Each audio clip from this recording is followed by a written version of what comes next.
মাকে বলছেন, মা আমি একটু বড় হয়েছি, আমরা তো গৌজাতি, গোচারণে তো যেতেই হবে, তুমি আমাকে সাজাইয়ে দাও, আমি সখাগণকে নিয়ে গোচারণে যাব। 2 বছর যখন ভগবানের বয়স, তখন কিন্তু এই গোচারণ লীলা শুরু করেন ভগবান। কিন্তু সাজাতে তো আর পারে না মানন্দরণ, যতই সাজাতে যায় নয়ন জলে বক্ষ ভেসে যায়। কি করে সাজাবে? জীব গোস্বামী পদের টিকায় আছে,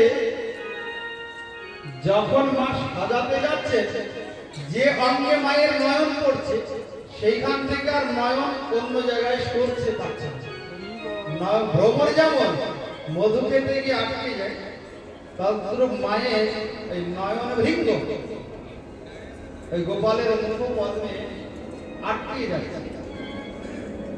যখন যে অঙ্গে নয়ন দেয় সে অঙ্গে এত সুন্দর, মা অপলক নেত্রে সেই স্থান সে অঙ্গে চেয়ে ফেলে। মা সাজাতে পারছেন না।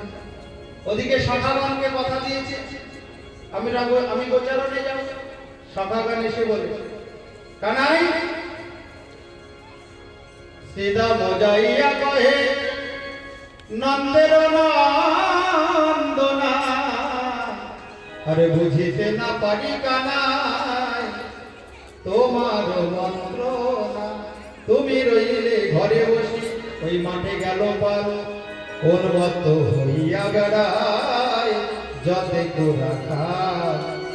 মোরাই আগে যত চালাই ধেনু, ধেনু পিছু পানে ধায়, আরে নেহার ওই চাঁদ না হেরে তোমায়।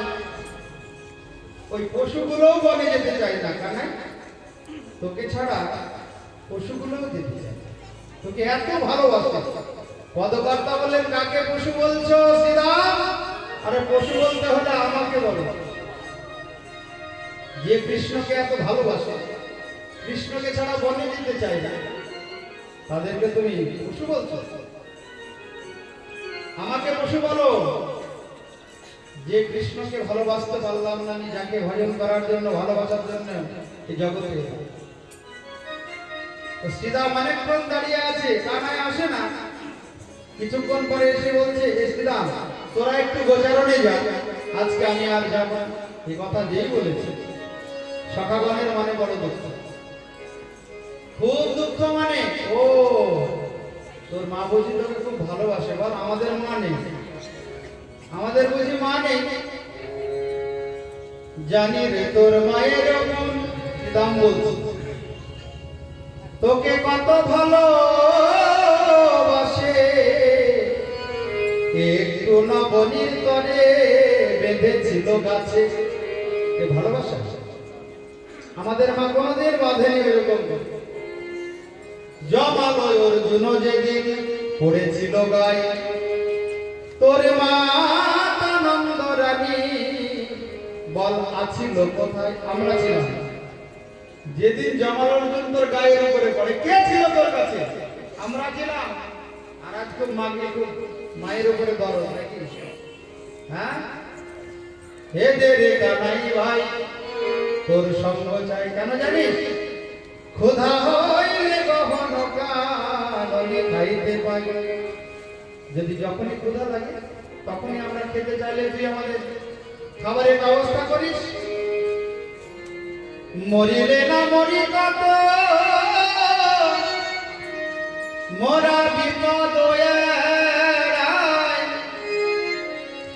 জন্মে জন্মে পাই যেন তোমা হেন ভাই।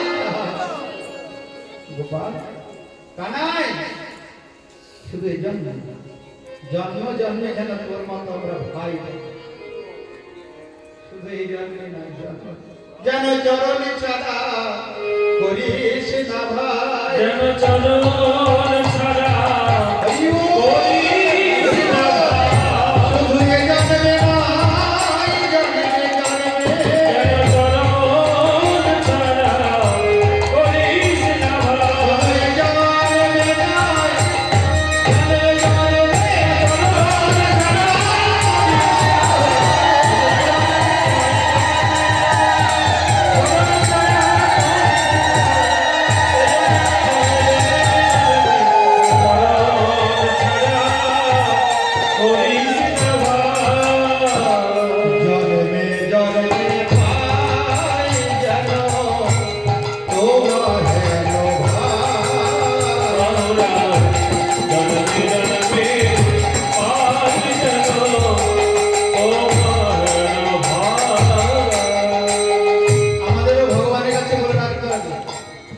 এই যে ভাগ্য শ্রবণের সৌভাগ্য হয়েছে, ভক্ত সঙ্গ লাভ হয়েছে, প্রভু প্রত্যেক জন্ম জন্মে যেন এরকম ভক্ত সঙ্গ লাভ হয়।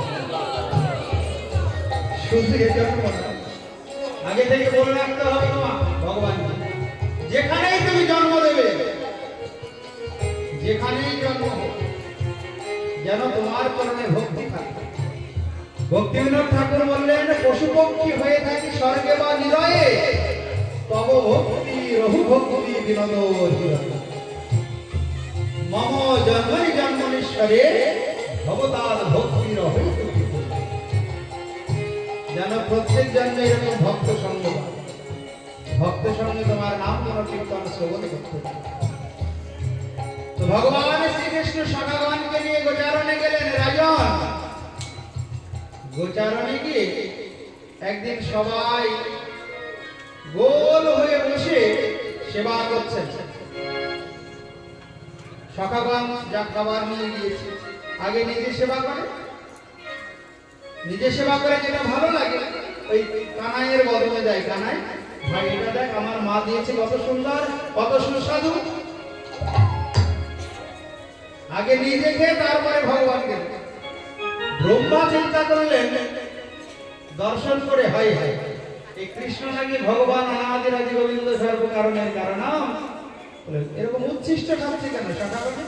এটুকাই ভগবান দিকে, ঠিক আছে পরীক্ষা করা যায়। গোবৎস হরণ করলেন।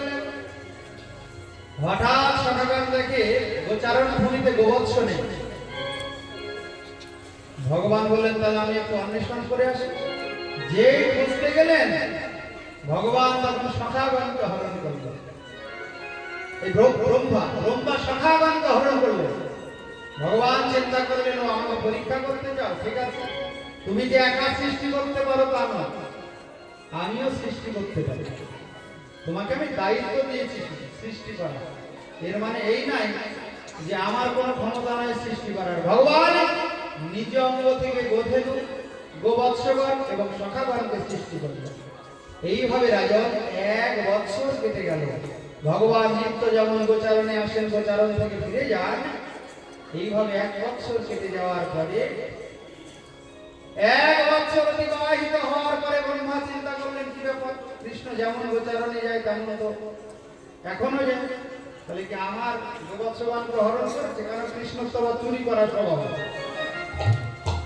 চুরি করতে ভালোবাসে, অনেক কিছু চুরি করে। ব্রহ্মা গিয়ে দেখে ওই বৎসবান বলে একটা বন আছে, 84 ওই ব্রজমণ্ডলে বৎসবান, ওটা একটু দূরে বলে সহজে কেউ নিতে চায় না। বৎসবান ওইখানে ব্রহ্মা লুকিয়ে রেখেছে। গিয়ে দেখে সব আছে, যেমন সুরক্ষিত ছিল তেমনই। ব্রহ্মা চিন্তা করলেন, আমার তো তাহলে অপরাধ হয়ে গেল। ভগবানের চরণে এসে শরণ নিলেন, প্রভু ক্ষমা করো। ভগবান বললেন, এভাবে ক্ষমা হবে না, তোমাকে আবার আগত কলিযুগে জন্ম নিতে হবে। কিন্তু যেহেতু আমার প্রিয়জন ওই গোধন, গোবৎসগণ, তাদেরকে আমার থেকে দূরে সরিয়েছে, ওই জন্য তোমার জবর করে জন্ম হবে। ওই ব্রহ্মা জন্ম নিয়েছিলেন যশোহর জেলার পুরোন গ্রামে, বাংলাদেশ মুসার বাংলা। পরে যার নাম হলো নামাচার্য হরিদাস। হরিদাস ঠাকুর কি রাজন। এইভাবে ভগবান ব্রহ্মাকে বিবাহ করলেন। তারপরে একদিন গিয়েছেন গোচারণে কালিয়াদহের তটে। কালিয়াদহের তটে গিয়েছেন ভগবান গোচারণে। হঠাৎ সখাগণ বলে, কানাই আমরা একটু জল পান করে আসি। যেই কালিয়াদহ যমুনার তটে, যে দহ মানে একটা ছোট্ট সরোবর বা পুকুর, খাড়ি বলে যায়, সেইখানে জল পান করে সব সখাগণ প্রাণ ত্যাগ করে। কৃষ্ণ চিন্তা করছে, কেন সখাগণ ফিরে এলো না? গিয়ে দেখে সব কালিয়াদহের জলে ভাসছে। কারণ ওইখানে বাস করে কালীয় না। পূর্বজন্মে ছিল চন্দ্রধ্বজ রাজা, বৈষ্ণবের চরণামৃত পান না করে ওই মাথায় নিয়েছিলেন। ভগবান বললেন, আমার ভক্তের চরণামৃত অবজ্ঞা করলে যাও যে মুখে তুমি চরণামৃত পান করলে না ওই মুখ থেকে তোমার বিষ নির্গত হবে, সর্বজন্ম লাভ হবে। চরণে পড়লেন, প্রভু আমার মুক্তি কবে হবে? তবে চিন্তা করো না, যে মস্তকে চরণামৃত নিয়েছো সে মস্তকে আমি চরণ রেখে নৃত্য করব, তোমার জনম ধন্য হয়ে যাবে। তাই বৈষ্ণব পদধূলি, বৈষ্ণব পদ জল, বৈষ্ণব ভুক্তা অবশেষ, এই তিন সাধনের বল। বলো রাধা রানীকে। ভগবান শ্রীকৃষ্ণ ওই কালিয়া দেহে ঝাঁপ দিয়ে কালিয় নাগকে দমন করে সখাদের উদ্ধার করেছেন। বলো কালিয়া মর্দান ভগবান কি। ওই কালিয় নাগের রাজের 100টা পত্নী ছিল।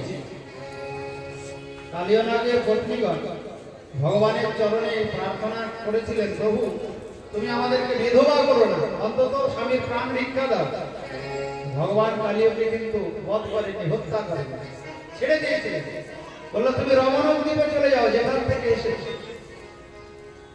কিন্তু রাজন এই নাগভক্তগণ ভগবানকে একটা প্রশ্ন করেছিলেন, মন দিয়ে শোনো। এই প্রশ্নটা হলো, যদ বাঞ্ছয়া শ্রীর ললনা চরতপ বিহায় কামান সুচিরাম ধৃতব্য। যে চরণ কমলের আশায়, যে চরণ কমলের আশায় ইন্দ্রাদি দেবতাগণ, দেব মনীন্দ্রগণ যুগ যুগ তপস্যা, আবার যে চরণে শরণ নেওয়ার জন্য বৈকুণ্ঠাধিপতি নারায়ণের ঘরটি লক্ষ্মী দেবী এই বৈকুণ্ঠ ছেড়ে বৃন্দাবনে, তবুও চরণ কমলে আশ্রয় পেলেন। তো কোন কালে কোন সৌভাগ্যের বলে আমাদের এই কালীয় ফল স্বভাব সম্পন্ন হয়েও আপনার চরণ মস্তকে পেল? কোন সৌভাগ্যের ফল? ভগবান বলেছিলেন পাবে না আমার ভক্তের চরণামৃত যে মস্তকে নিয়েছে। বলো কৃষ্ণচন্দ্র ভগবান কি। ভগবান ভক্তকে এত ভালোবাসেন, ভক্তের চরণ ধুলি অঙ্গে মাখলে জনম ধন্য হয়ে যায়, ভক্তের চরণামৃত গ্রহণ করলে জনম ধন্য হয়ে যায়, ভক্তের উচ্ছিষ্ট সেবা করলে দুর্লভ মানব জন্ম সার্থক হয়ে যায়। হৃদয় গৌরমানন্দে হরি বল। হে রাজন, ভগবান শ্রীকৃষ্ণ একবার গোচারণে গিয়ে সখাগণকে ডেকে বললেন, হে সখাগণ তোমরা একটু গোধূলিগণ রক্ষা করো, দেখাশোনা করো, আমি দাদা বলরামের সঙ্গে এই বনের শোভা দর্শন করি, বনের একটু শোভা দর্শন করি। তো সখাগণের মনে বড় দুঃখ, আমাদেরকে ছেড়ে ওই দাদা বলরামের সঙ্গে বনের শোভা দর্শন করবে। তো ঠিক আছে, মেনে নিলেন। বনশোভা দর্শন করছেন আর মনের কথা বলছেন ওই কৃষ্ণ বলরাম। হঠাৎ মধ্যাহ্নকাল উপস্থিত, সখাগণ এসে বলে, কানাই বড় ক্ষুধা পেয়েছে ভাই, আমাদের আহারের ব্যবস্থা কর। কানাই বলে, কেন তোদের মা কিছু দেয়নি? বলছে না। সমস্ত সখাগণের মা কোনোদিন ভুল করে না, ওই দিন কিন্তু ভুল করেছে, খাবার দিতে পারে। কানাই বলে, ঠিক আছে আমার মায়ের ভুল হবে না, আমি দেখি তো। কৃষ্ণ খুলে দেখে এই খাবারের ভাণ্ড কিচ্ছু নেই। পরীক্ষিত মহারাজ প্রশ্ন করলেন, কেন ভুল হলো? আরে দু একজনের ভুল হতে পারে গুরুদেব, সব সখাগণের মায়ের ভুল হয়ে গেল, মা যশোদারও ভুল হলো। ভগবান বললেন, এই সুখদেব গোস্বামী বললেন, কেন হবে না? আজকে যে যাজ্ঞিক পত্নীগণকে কৃপা করবেন ভগবান শ্রীকৃষ্ণ, ব্রাহ্মণীগণকে কৃপা করবেন ভগবান, এই লীলার মাধ্যমে জগৎকে দেখাবেন। শুধু পুরুষ জন্ম হলেই ভগবানকে পাওয়া যায় না, নারী জন্ম হলেও ভগবানকে পাওয়া যায়। যেই ভজে সেই বড়, অভক্তহীন চার, কৃষ্ণ ভজনে নাই জাতি কুলাদি বিচার। যে ভজে সেই বড়, যে জন্মই লাভ করুক না কেন, যে বর্ণে জন্ম গ্রহণ করুক, ব্রাহ্মণ ক্ষত্রিয় বৈশ্য শূদ্র, যে ভক্ত হবে সেই ভগবানের নিজজন হয়ে যায়। কি করে বরণ কুল করে মন, কি করে বরণ কুল রে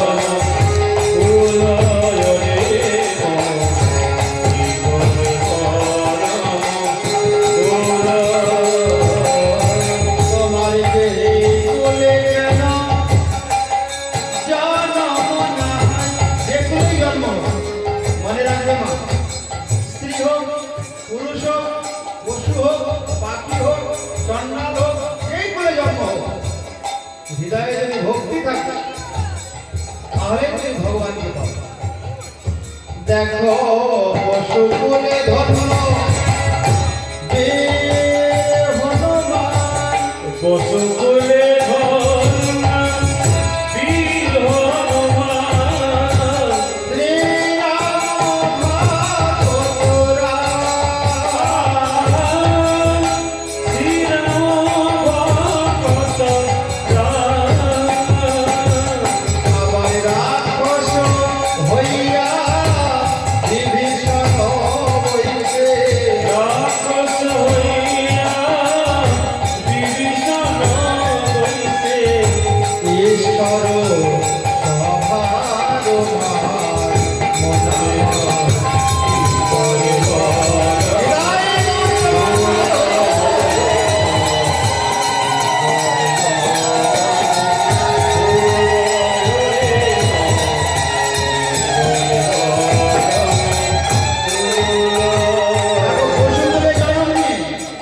হনুমান কত বড় ভক্ত হয়েছে রামচন্দ্র, আর তোমার তো মানব কুলে জন্ম হয়েছে, তো তুমি ভক্ত হতে পারবে না?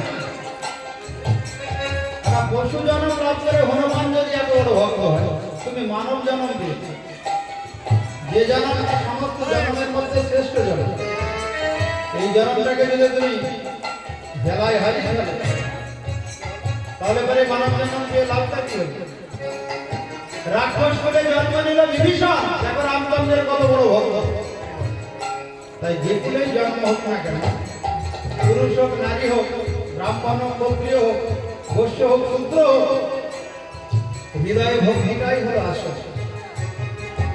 তাই সুখদেব গোস্বামী রাজা পরীক্ষিতকে বললেন, রাজন দেখো ভগবান কত দয়াময় কৃপাময়, তিনি আজকে ব্রাহ্মণীগণকে কৃপা করবেন বলবেন, এই লীলা করছেন।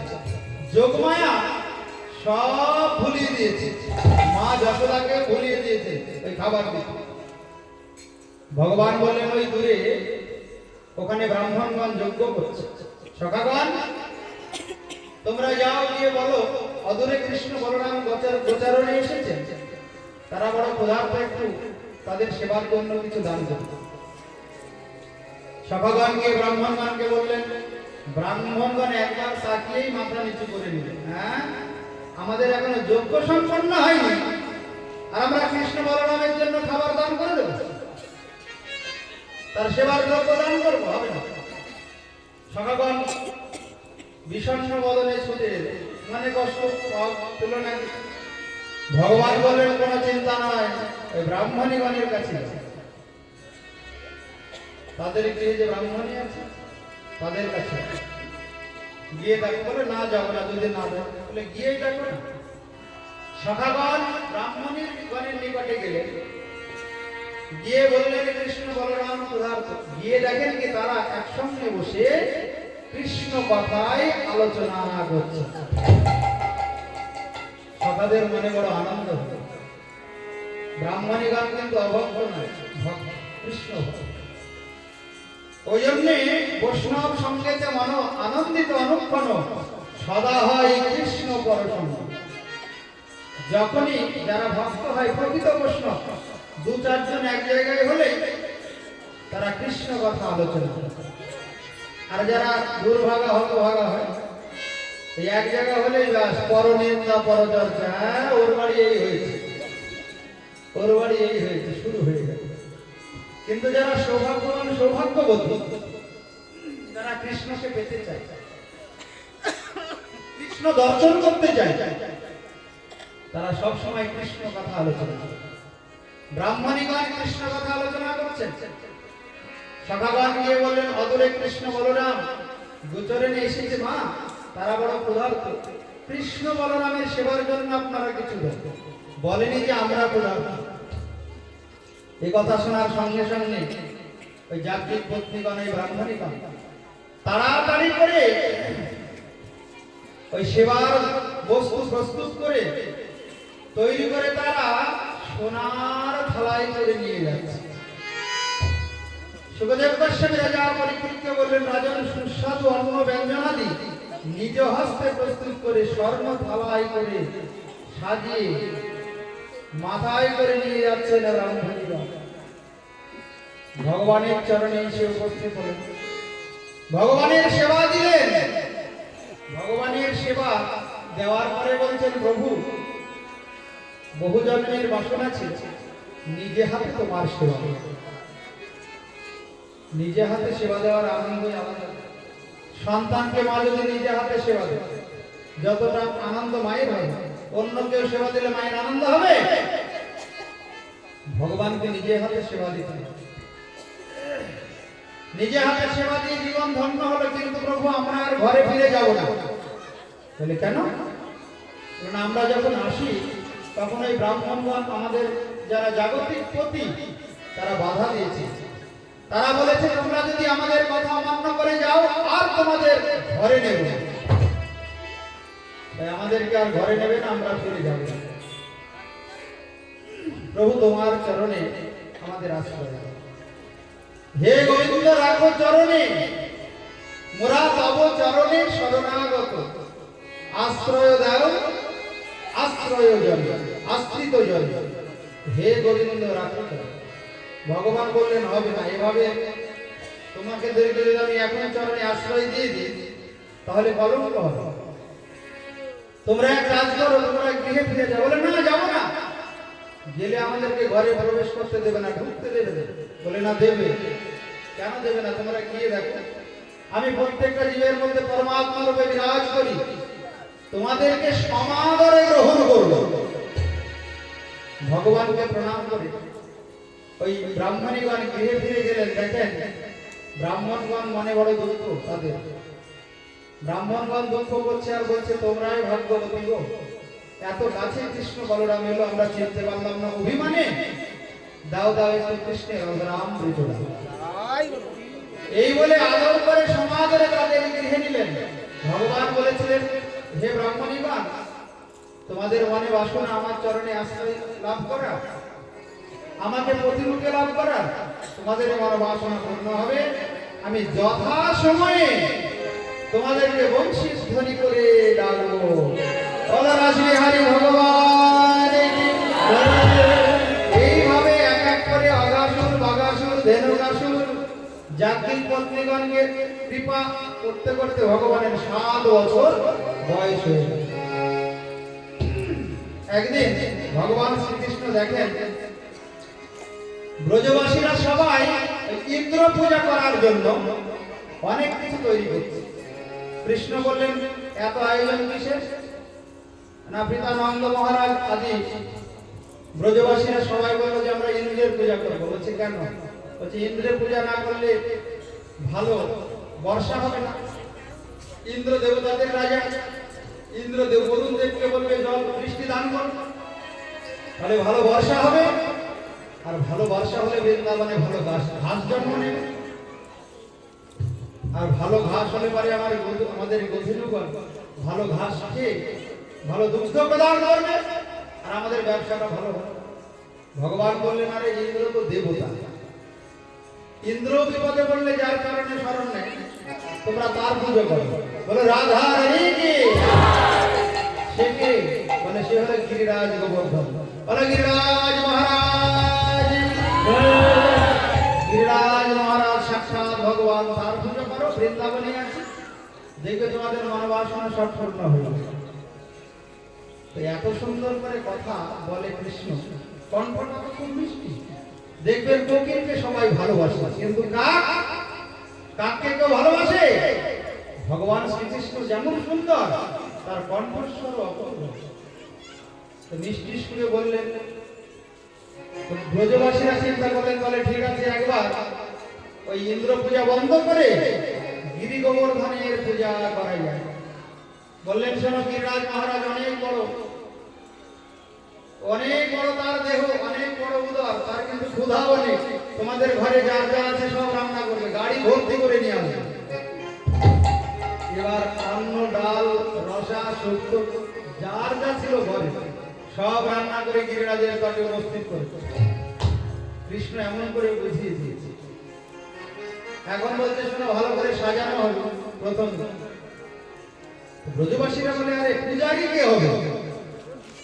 হ্যাঁ, কি করে পূজা করতে হয় আমরা জানি না তো। আমরা ইন্দ্র পূজা করতে পারি, কিন্তু এই পাহাড়ের পূজা করার কি মন্ত্র আছে? কোন মন্ত্রে ভোগ নিবেদন করতে হয়?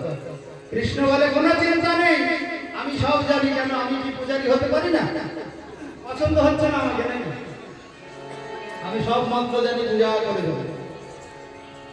তো ব্রজবাসীরা বলা বলি করে, আর এই আবার কবে মন্ত্র শিখছে? হ্যাঁ, এই নন্দ মহারাজের ছেলে। ঠিক আছে, দেখা যাক কি হয়। তো ভগবান শ্রীকৃষ্ণ বললেন, শোনো, সব ভালো করে সাজাও। গিরিরাজকে সাজালো। তারপরে বলছে, এবার চোখ বন্ধ করো, ভোগ নিবেদন হবে। এবার ব্রজবাসীরা তো চোখ বন্ধ করে বসে আছে। মন্ত্র বলবে, আমি যা বলবো তাই। বলো, অপবিত্র পবিত্র বা সর্বাবস্থাম গত অপিবা ইহা স্মরে পুণ্ডরীকাক্ষম স্ববাজ্যন্তর স্মৃতি। শোনো, ভগবানকে নিবেদন করার আগে এই মন্ত্রটা বলতে হবে। এই মন্ত্র বললে কি হয়? অপবিত্র দোষ সব নষ্ট হয়ে যায়। ভগবানের নাম স্মরণ করার সঙ্গে সঙ্গে এই দেহটা পবিত্র হয়ে যায়। ইহা স্মরে পুণ্ডরীকাক্ষম স্ববাজ্যন্তর, ভেতর বাইরে, ভেতরে এবং বাইরে সব পবিত্র। এই মন্ত্রটা মনে রাখবে। সবাই চিন্তা করছে, বাবা এ আবার এত ভালো মন্ত্র কোথা থেকে শিখেছে? বলতে, শোনো, এখন ভোগ নিবেদন করবো, চোখ বন্ধ করো, তাকাবে না। ভগবান ভোগ নিবেদন করে দিয়েছে। কিছুক্ষণ পরে বলছে, চোখ খোলো। যে চোখ খুলেছে দেখে কিচ্ছু নাই। যত কিছু রান্না করেছিল সব খেয়ে দিয়েছে। তো বলে, এই কানাই কি হলো? আমরা তো ঘরে তো একটু চালও রাখিনি যে গিয়ে রান্না করে খাবো। বলো, ভয় নেই, তোমরা আরেকবার চোখ বন্ধ করো। যে দ্বিতীয়বার চোখ বন্ধ করেছে, খুলে দেখে যেমন সাজানো ছিল তেমনই সাজানো। বলে কৃষ্ণচন্দ্র ভগবান কি? ভগবানকে ভোগ দিলে ভগবান গ্রহণ করেন, এ কথা গীতাতেই বলা আছে। পত্রম পুষ্পম ফলম তোয়ম যোগে ভক্তা প্রযচ্ছতি তদহং ভক্তা উপরিতম অস্নামি ব্রজতত্ত্বমনঃ। ভগবান নিজে বলছে, আমি খাই। স্নু ভক্ষণে সংস্কৃত ধাতু থেকে ওই অস্নামি শব্দ হয়েছে, মানে আমি খাই, গ্রহণ করি। আর রেখে দেখি আমার অধরাধরিত ভক্তকে কৃপা করার, যার নাম হলো প্রসাদ। প্রসাদ মানেই হলো কৃপা। ভগবান রেখে দিলেন গিরিরাজ। এবার মহা আনন্দে প্রসাদ সেবা করলেন কৃষ্ণ ব্রজবাসীদের নিয়ে। যে বলছে, শোনো, শুধু প্রসাদ সেবা করলে হবে না, আমার সঙ্গে একবার গিরিরাজ পরিক্রমা করো। একবার যদি কেউ গিরিরাজ পরিক্রমা করে, গিরিরাজের চারিদিকে ভ্রমণ করে, তাকে আর 84 লক্ষ জন্ম ভ্রমণ করতে হয় না। বলো গিরিরাজ মহারাজ কি?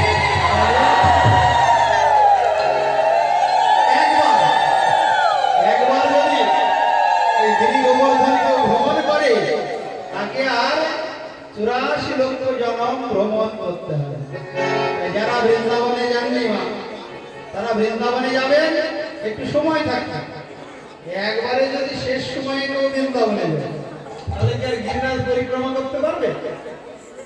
এই হাঁটু ব্যথা, ঘাড় ব্যথা, মাথা ব্যথা শুরু হলে কিন্তু আর গিরিরাজ পরিক্রমা যাবে না।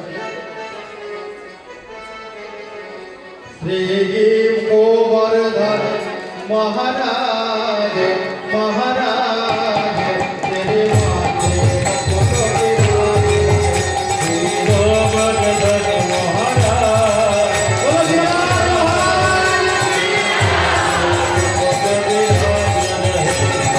গোবর্ধন মহারাজ মহারাজ তেরে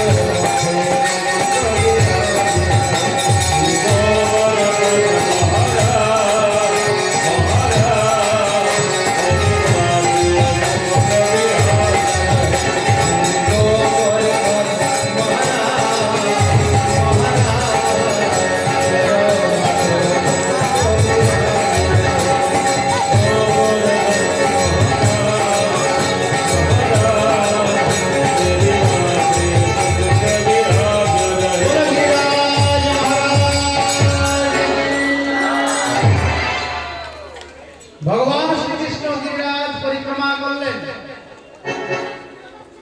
গোবর্ধন পরিক্রমা করলেন সব ব্রজবাসীদের নিয়ে।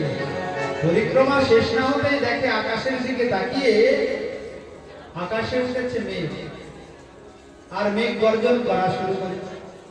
ভগবান বললেন, এই কানা এবার কি হবে? ইন্দ্র মনে হয় এবার ক্রোধিত হয়ে বর্ষা করার জন্য বরুণ দেবকে বলেছে। আকাশে উঠেছে ঘন ঘোর। তো এখন আকাশের দিকে তাকিয়ে ভয় পাচ্ছে ব্রজবাসীরা, বলে এখন কি হবে? ভগবান শ্রীকৃষ্ণ বললেন, তাড়াতাড়ি করে তোমরা গৃহে ফিরে যাও। গৃহে ফিরে গিয়ে যার যা ঘরে গোধেনু আছে, যা কিছু আছে সব নিয়ে এসো গিরিরাজের তটে। তারা তাড়াতাড়ি করে গিয়ে নিয়ে এলেন। ইন্দ্র ওই মেঘগুলোকে বলেছে এমন ভাবে বর্ষা করবে যেন সারা বৃন্দাবন ভেসে চলে যায়। শুরু হয়েছে বর্ষা, হাতির সুরের মতো বর্ষা হচ্ছে। এমন ভাবে বর্ষা শুরু হয়েছে বৃন্দাবন ভেসে চলে যাবে।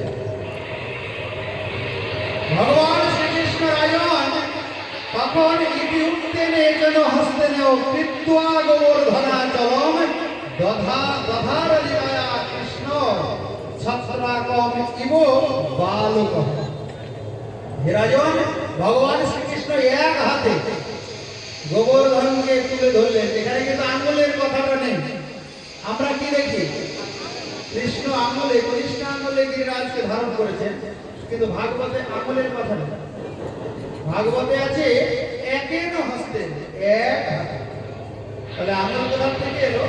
ওই বিশ্বনাথ চক্রবর্তী বা টিকায় এই আঙ্গুলের কথাটা উল্লেখ করেছে। সেদিন থেকে ভগবানের নতুন নাম হলো গিরিরাজ। গোবর্ধনকে ধারণ করে নাম হলো গিরিধারী। ভগবান শরণাগত বৎসল ব্রজবাসীগণকে গিরিরাজ গোবর্ধন ধারণ করে রক্ষা করলেন। সমস্ত ব্রজবাসী এসে উপস্থিত হয়েছে ভগবানের চরণে। তার সঙ্গে এসেছেন রাধা রানীও।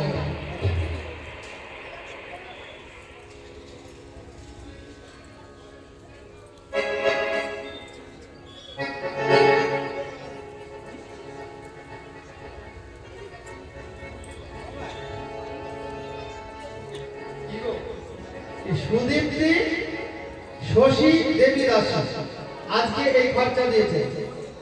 বলে সুদীপ্তি মাতা কি? সুদীপ্তি দেবী দাসী আজকে এই ভাগবতী অনুষ্ঠানের খরচা দিয়েছে। তো ভগবান বড় কৃপা করেন শরণাগত জনকে, শরণাগত ভক্তকে।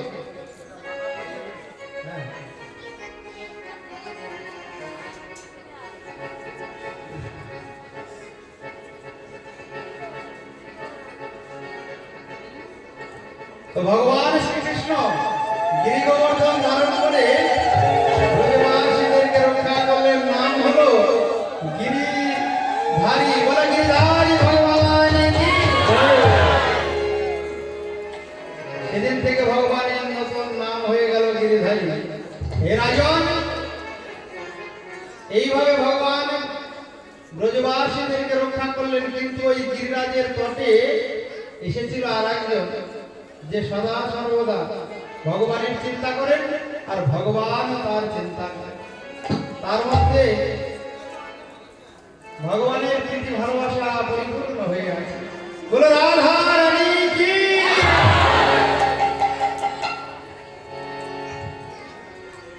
রাধা রানী বদন বনে চেয়ে আছে কৃষ্ণের, আর কৃষ্ণ বদন বনে চেয়ে আছে রাধা রানী। কেন?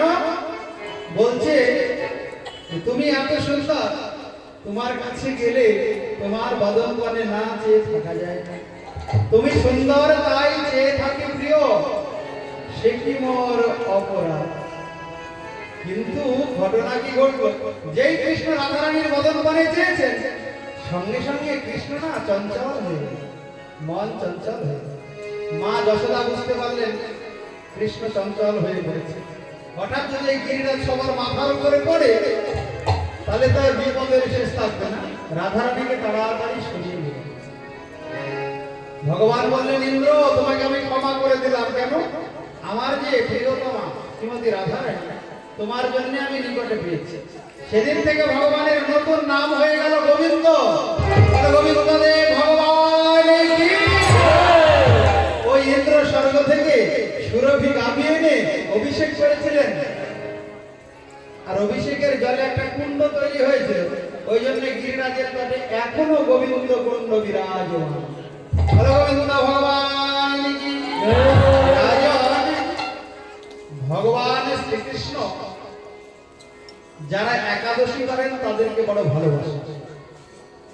একবার নন্দ মহারাজ কৃষ্ণের পিতা একাদশী ব্রত করে আসরিক মুহূর্তে যমুনায় স্নান করতে যায়। আসরিক মুহূর্তে স্নান করতে গিয়ে বিপদে পড়ে।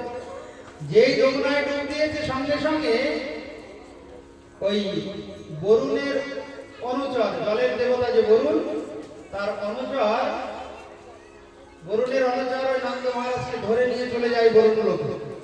আর বাড়ি ফিরে আসে না। কৃষ্ণ চিন্তা করলেন কোথায় গেলেন পিতা। ভোরবেলায় স্নান করতে গেলেন, ধ্যান করে দেখলেন বরুণের অনুচর তারা বরুণ লোকে নিয়ে উপস্থিত করেছে নন্দ মহারাজ। ভগবান যমুনায় ঝাঁপ দিয়ে বরুণ লোকে গিয়ে পিতা নন্দ মহারাজকে উদ্ধার করেছিলেন। সন্তান হয়ে যদি পিতা মাতার কল্যাণ না কেউ করতে পারে, পিতা মাতাকে উদ্ধার না করতে পারে এই সংসার থেকে, ভগবানের ভজন করে পুত্র হোক আর কন্যা হোক, তাদের পুত্র হওয়ারও যোগ্যতা নেই, কন্যা হওয়ার যোগ্যতা নেই। নাম কি বলো? জীবন কৃষ্ণ হলদার মহাশয় এই ভাগবত অনুষ্ঠানে ৫,০০০ টাকা দান করেছেন। জীবন কৃষ্ণ মহাশয় প্রভু কি? ভগবানের কাছে প্রার্থনা করি এই ভাগবত অনুষ্ঠানটা যেন প্রত্যেক বছর হয়, আর প্রত্যেক বছরে ভক্তগণ এইভাবে আমার নির্মল আমাকে সহযোগিতা করেন। কারণ এই অনুষ্ঠান বহু জনের সৌভাগ্যে হয়ে থাকে এবং এই অনুষ্ঠানে দান করারও সৌভাগ্য হয়। ভগবানকে ১ আনা দিলে ভগবান ১৬ আনা ফিরিয়ে দেন। এই দান জন্ম জন্মান্তর অক্ষয় হয়ে থেকে যাবে। বলো রাধা রানী কি?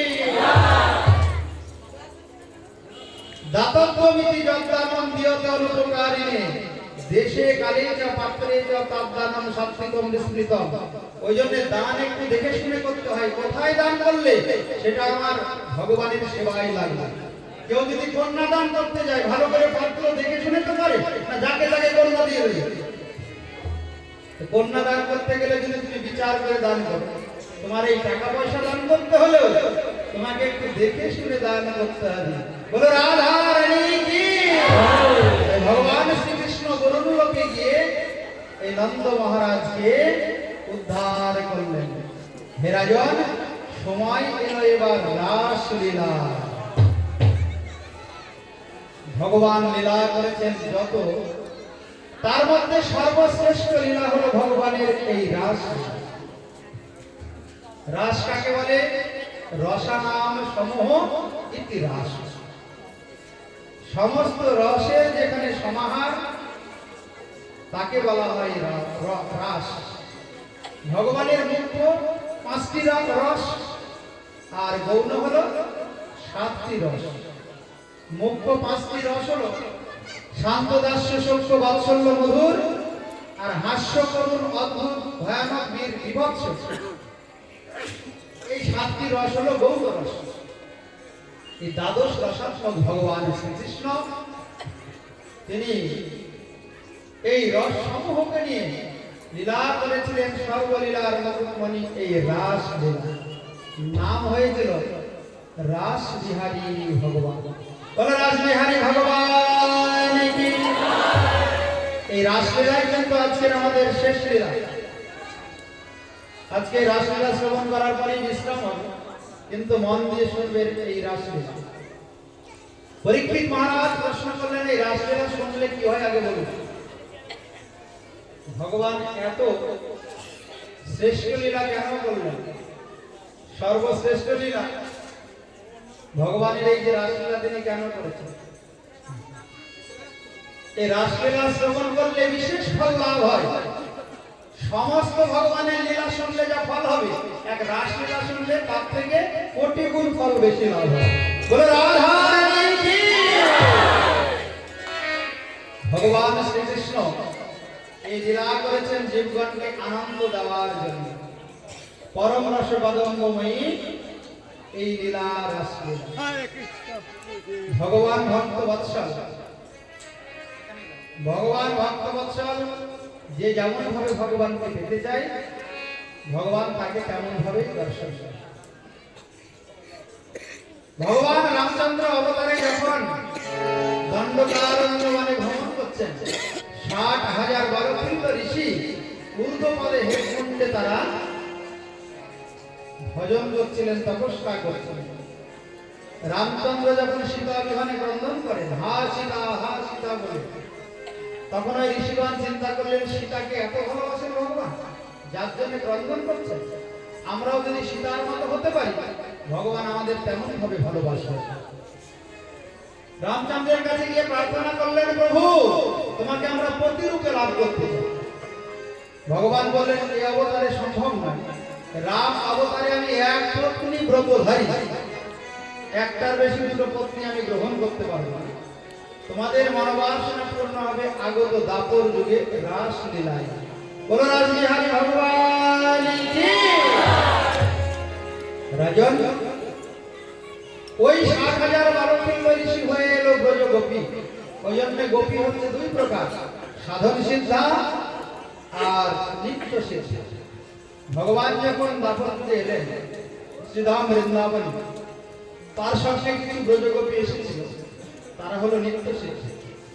আর এই 60,000 বালকৃত ঋষি তারা হলো সাধন সিদ্ধা। আর ভগবান কাউকে কৃপা করে রাসলীলায় অধিকার দিয়েছিলেন, তারা হলো কৃপা শিক্ষা। ওই কৃপা শিক্ষা গোপী হলো ওই জাগৃত পত্নীগণ ব্রাহ্মণীগণ। ভগবানের চরণে এসে যদি কেউ মনের কথা বলে প্রভু আমি তোমাকে প্রতিরূপে পেতে চাই, পুত্র রূপে পেতে চাই, বন্ধু রূপে পেতে চাই, ভগবান শরণাগতকে কখনো উপেক্ষা করেন না। তাই ভগবান শ্রীকৃষ্ণকে বলা হয় ভক্ত বৎসল।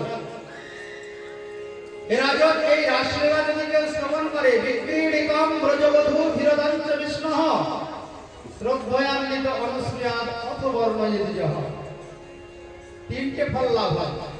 ভক্তিম পরম ভগবতী প্রতিলব্ধ, ভগবান শ্রীকৃষ্ণের চরণে ভক্তি লাভ হয়। আর যে কামনা বাসনা হৃদয়ে, যেটা সবচাইতে বড় রোগ হৃদরোগ, ওই কামনা বাসনা চিরতরে নষ্ট হয়ে যায়, এই বিষয় বাসনা দূর হয়ে যায়। আর আশু হৃদরোগম আশু অপহীনতি অচিরেণ হৃদ, আর মনটা ধীর স্থির হয়ে যায়। এই হলো রাসলীলা শ্রবণের ফল। মনকে আলাদা করে শান্ত করতে হবে, কিন্তু একটা শব্দ রাখবেন শ্রদ্ধান্বিত, শ্রদ্ধাপূর্বক এই লীলা শ্রবণ করতে হবে। রাসলীলা শোনার সময় মন যদি বাড়িতে থাকে অন্য চিন্তা করে তাহলে ফল লাভ হবে না। তাই শ্রদ্ধান্বিত অনুসূয়া অথ কর্ণয়িতযঃ, শুধু যে যারা শুনবে তাদেরই লাভ হবে, আর যে বলবে তার লাভ হবে না তা কিন্তু না। সুখদেব গোস্বামী সবাইকে খুশি করেছে। রাজন যে কীর্তন করবে তারও লাভ আছে এই রাসলীলা। ভগবান সর্বলীলা আর মুকুটমণি লীলা করলেন একটি বিশেষ রজনীতে। ভগবান ও পিতা রাত্রি শরদ ফুল মল্লিকা, ভগবান পিতা রাত্রি শরদ ফুল মল্লিকা, বিশ্বরূপম মনশ্চাক্রে যোগমায়ামুপাশ্রিত, বিশ্বরূপম মনশ্চাক্রে যোগমায়া উপস্থিত। ভগবান পিতা রাত্রি শরদ ফুল মল্লিকা,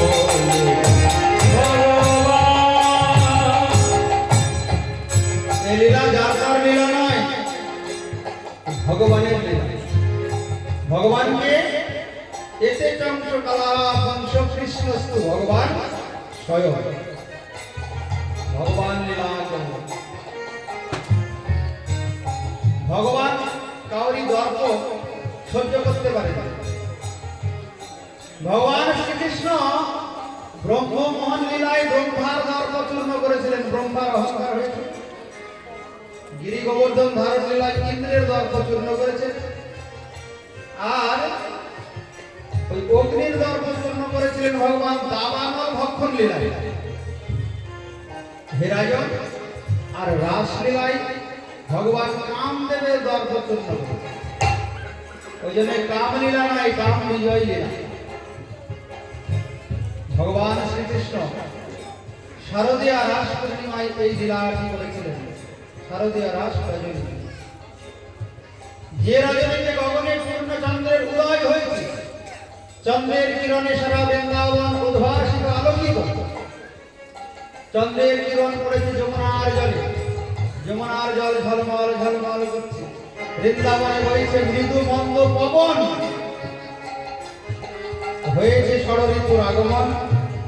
বৃন্দাবনে সমস্ত বৃক্ষে আজকে ফুল ফল ধরেছে, সমস্ত বৃক্ষ ফুল ফলে হয়েছে পরিপূর্ণ। ওই সুন্দর রজনী দর্শন করে ভগবান ব্রজগোপীদের মনোবাসনা পূর্ণ করার জন্য রাজন বংশী ধ্বনি করলেন। ভগবান বংশী ধ্বনি করে ডাকলেন ব্রজবাসীদের, নিশামগে তাম তদনঙ্গ পরধনা, নিশামগে তাম তদনঙ্গ পরধনা, নিশামগে তাম তদনঙ্গ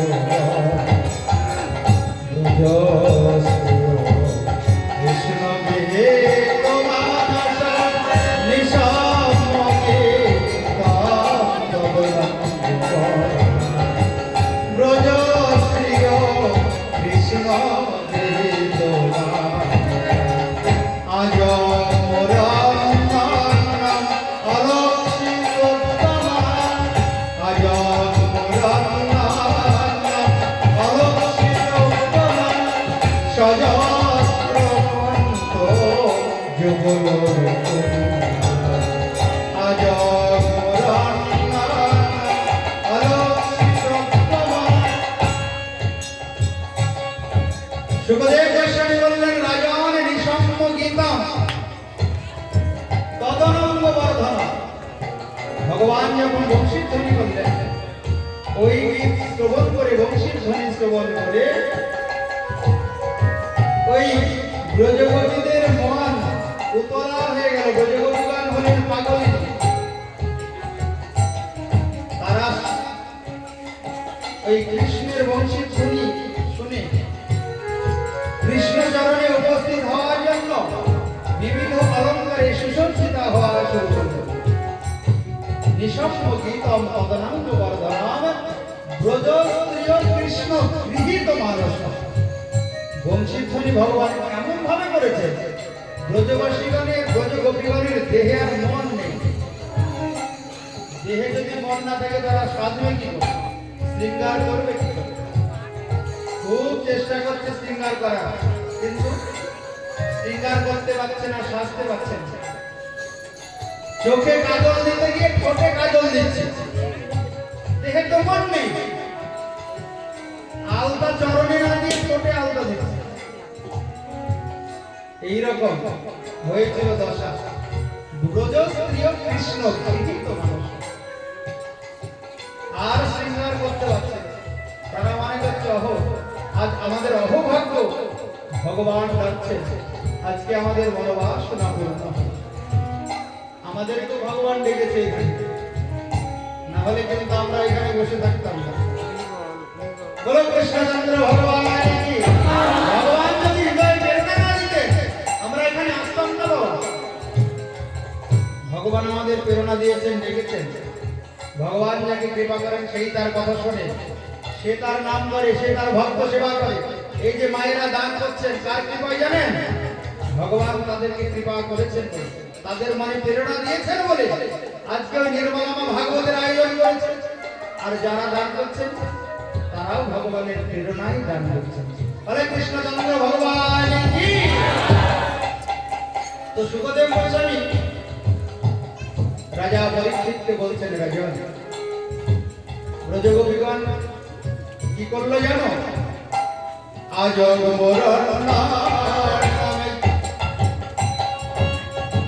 অলক্ষিত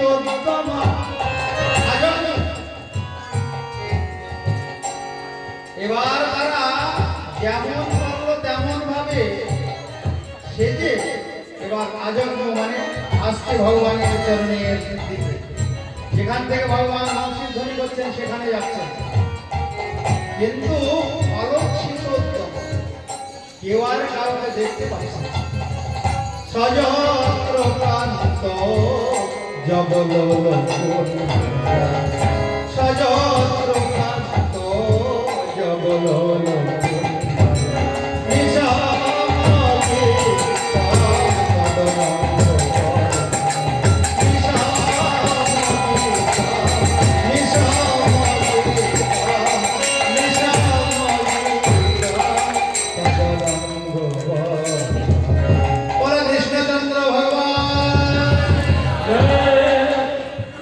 ভাগবতের শ্লোক। ভগবান বংশী ধ্বনি করেছে, রাধারানী শুনেছে কানে, রাধারানী কানে নিয়ে ভাবছে আমাকেও তো যেতে হবে, ওই ধ্বনি শুনে আমাকে যেতে হলে তো একটু শৃঙ্গার করে যেতে হবে। তা রাধারানীও সাজছেন, শৃঙ্গার করছেন, সাজিছে বিনোদিনী রায়, এমন ভাবে শৃঙ্গার করছেন যেন কৃষ্ণ প্রসন্ন হয়। তাই সাজিছে বিনোদিনী রায়, সাজিছে বিনোদিনী রায়, বলো রাধারানী, সাজিছে বিনোদিনী রায়। মায়া রূপ রূপের বাহার, মায়া রূপ রূপের বাহার, রূপের বলে হারি সাজিছে বিনোদিনী সাজিছে বিনোদিনী করে কঙ্কন বাজিছে করে বাজিছে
ওই বংশীধ্বনি রাধারানী শুনছেন,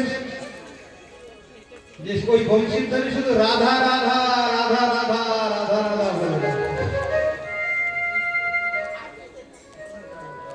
এখন বংশীধ্বনি শুনে রাধারানী চিন্তা করছেন, হায় হায় বংশী কি অন্য কিছু নাম জানে না, ওই শুধু রাধা রাধা রাধা রাধা বলে ডাকে। তুমি বাঁশি বাজাতে জানো না, বাঁশি বাজাতে জানো না,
গান বেশি গাইতে গেলে লীলা বেশি আগানো যাবে।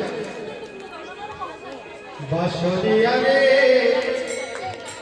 বাঁশির সুরে আর দেখো না, বাঁশরিয়া রে বাঁশির সুরে আর দেখো না। বাঁশরিয়া রে বাঁশির সুরে আর দেখো না। ও বাঁশরিয়া রে সবাই হাতে তালি দে। বাঁশির সুরে আর দেখো না। ও বাঁশির সুরে বাঁশির সুরে মনে হরি রাজা ও সুরিয়া সুরিয়া ভৈরা যত ধরে না। বাঁশরিয়া রে বাঁশির সুরে আর দেখো না। ও বাঁশরিয়া রে বাঁশির সুরে আর দেখো না।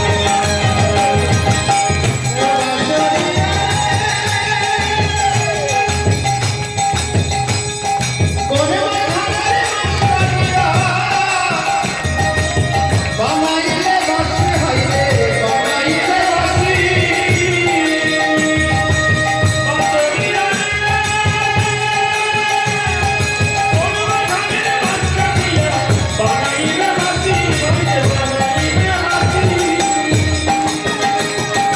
এ বাঁশরিয়া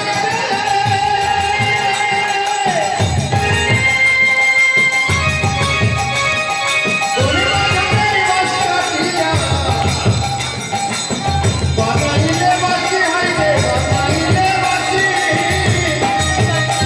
আরে বাঁশির সুরে রে আবলা গলায় দিলে বাঁশি ওই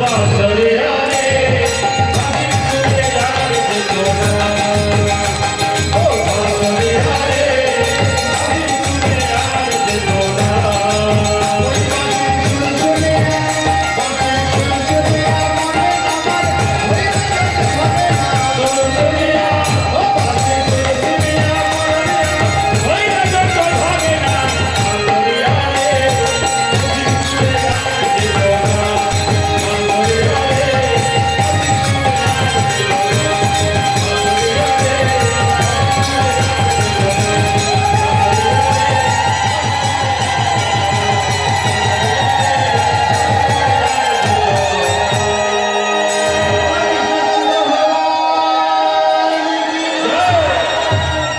আমাদের এই মা জননী নাচতে ভালোবাসে, ওই জন্য একটু নাচের গান গাওয়া হয়েছে।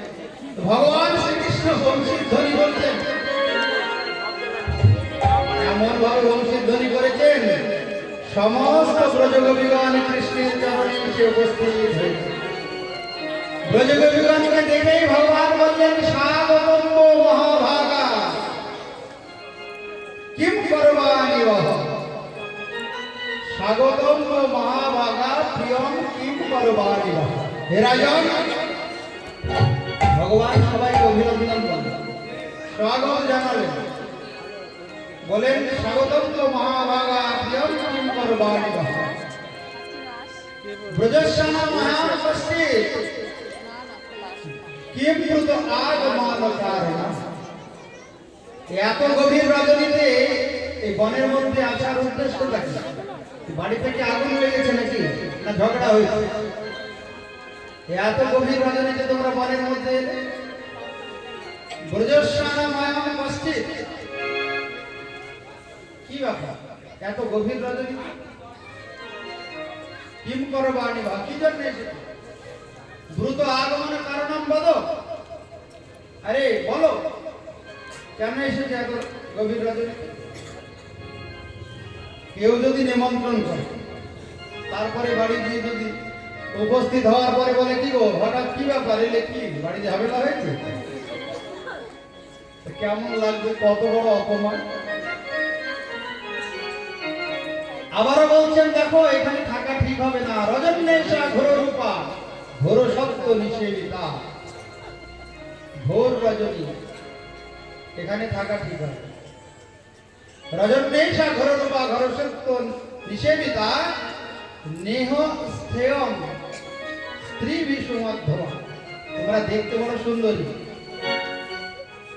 খুব সুন্দরী, এরকম ভাবে রাত্রিবেলা বনের মাঝে থাকা ঠিক হবে না, কারণ হিংস্র জন্তু জানোয়ার বনে আছে। তোমরা ফিরে যাও ঘরে। আবার তোমাদের ঘরে তো নিজে নিজে পতি আছে, সবারই কিন্তু পতি আছে, তাহলে আবার আমার কাছে আসার কি দরকার? যাও পতির সেবা করো। পতি সেবা করে কতজন ভগবানকে পেয়েছে? অরুন্ধতী অনুষ্কা স্বামী সেবা করে ভগবানের কৃপা পেয়েছে। তোমরা তাহলে কোন অভাবে এসেছো? আমার তো বাড়ি চলে যাও, এখানে থাকা ঠিক হবে না। তো ব্রজগোপীরা বলছে হয়েছে, বলা শেষ হয়েছে, মুখটা কি বন্ধ করবে? তো কৃষ্ণ বলে বলো, এবার বলো, কোনো যদি বক্তব্য থাকে। তো বলে তোমাকে একটা গল্প বলবো। একটা গ্রামে এক ব্রাহ্মণ আর ব্রাহ্মণী বাস করত। তো তারা খুব দরিদ্র। তো ব্রাহ্মণ একদিন ব্রাহ্মণীকে বললেন, শোনো আমি একটু বিদেশে যাই, কিছু টাকা পয়সা নিয়ে আসি, আয় ইনকাম করে। তো বিদেশে গিয়ে টাকা পয়সা আনলে আমাদের অভাব দূরে যায়। ব্রজগোপীরা গল্প বলছে কৃষ্ণকে। এই কথা শোনার সঙ্গে সঙ্গে ব্রাহ্মণী কান্না করা শুরু করেছে, না গো তুমি আমায় ছেড়ে যেও না, তুমি চলে গেলে আমি প্রাণে বাঁচব। এ কথা অনেকে বলে না, তুমি চলে গেলে প্রাণে বাঁচবো না, কিন্তু একজন গেলে কি আরেকজন মরে? বলুন, কেউ মারা যায়? স্বামী চলে গেলে স্ত্রী মারা যায় না, স্ত্রী চলে গেলে স্বামী মারা যায়। ব্রাহ্মণী বারবার বলছে, তুমি যদি দূর দেশে যাও তাহলে আমি প্রাণে বাঁচবো না। ব্রাহ্মণ চিন্তা করছে যে ও কথা অনেকেই বলে, তুমি আমাকে একটু বেশি ভালোবাসো। আর ব্রাহ্মণ বললেন কি, একটা ফটো তুলে এনে ব্রাহ্মণীকে দিয়ে বললেন, শোনো আমার কথা যখন মনে পড়বে এই ফটো দেখবে, তাহলে পরে তোমার দুঃখ কম হবে। আর তুমি তো আমায় না দিয়ে কিছু খাও না, তো যখনই আমি কিছু সেবা করবে তখন ওই ফটোকে আগে নিবেদন করবে, তাহলে স্বামী সেবা হয়ে যাবে। তো ব্রাহ্মণী বুঝে গেলেন, তো ফটো হাতে দিয়ে চলে গেলেন। শোনো কৃষ্ণ, মন দিয়ে শুনবে কিন্তু। ওই ব্রাহ্মণ দূরদেশে গিয়ে কর্মে যুক্ত হলো। 1 মাস যায়, 2 মাস যায়, 3 মাস যায়, বাড়ি আসে না। ব্রাহ্মণী পথবানে চেয়ে থাকে কবে আসবে, কবে আসবে। হঠাৎ একদিন ওই ব্রাহ্মণ নিজ গৃহে এসে উপস্থিত হয়ে বলছে, দরজা খোলো। দরজা বন্ধ আছে, দরজা খুলতে হচ্ছে। আর ওই সময় ওই ব্রাহ্মণী ওই ফটোর সামনে ভোগ দিয়েছে, নিবেদন করেছে, তারপরে নিজে সেবা করবে দুপুর বেলা। এইবার তুমি বলো কৃষ্ণ, তোমাকে প্রশ্ন করি, কি করা উচিত? দরজা খোলা উচিত না ঘর বন্ধ করে নিজে খাওয়া উচিত? কৃষ্ণ বলেছে, আরে আসল স্বামী যদি চলে তাহলে আর ফটোর সামনে বসে থাকার তো কোনো দরকার নেই, তাড়াতাড়ি করে দরজা খোলা উচিত। কেন? ওটা তো আসল স্বামী, তাহলে ফটোর কি দরকার? এই তো তোমার প্রশ্নের উত্তর তুমিই দিয়ে দিলে। আরে ঘরে যেগুলো আছে সেগুলো তো কদিন পরে ফটো হয়ে যাবে। ঘরে যেগুলো আছে সেগুলো কি জন্ম জন্মান্তর সাথে থাকবে? আরে এই জন্মে আছে, কয়দিন ঝগড়া ঝামেলা করে চলে যাবে, আর দেখা হবে না। কারণ মায়ার কারণে এই জন্মে সম্বন্ধ হয়েছে, পরের জন্মে একজনের সঙ্গেও দেখা হয় না। যে যার কর্মফলে সে তেমন জন্মগ্রহণ করে। কিন্তু তুমি হলো জগৎ স্বামী, তুমি হলে জগৎ স্বামী, এই জন্মে আছো, পরের জন্মে থাকবে, আগের জন্মে ছিলে। জন্ম জন্মান্তরের আপন যদি কেউ থাকে, কৃষ্ণ তুমি আমাদের আপন। ব্রজগোপীগণ যুক্তি তর্কে হারিয়ে দিলেন কৃষ্ণকে। কৃষ্ণ বলে, কথাটা মিথ্যা নয়, ঠিকই আছে। তো এতক্ষণ আমি তোমাদের একটু পরীক্ষা নিচ্ছিলাম। শোনো, কেউ যদি কোথাও একটা কিছু কিনতে যায় বাজারে, ভালো করে দেখে শুনে কেনে। আর আমার চরণ কমল দেবদুর্লভ বস্তু আমি যাকে দান করব, চরণ কমলে যাকে আশ্রয় দেব, তাকে একটু পরীক্ষা নেব না? তাই তোমাদের আমি এতক্ষণ পরীক্ষা নিচ্ছিলাম। ব্রজগোপীগণের মনে আনন্দ হলো, ও এই জন্য, ঠিক আছে। ভগবান বললেন, ব্রজগোপীগণ তোমরা যে আশা নিয়ে এসেছো এই গভীর রজনীতে, আজ তোমাদের মনোবাসনা পূর্ণ হবে।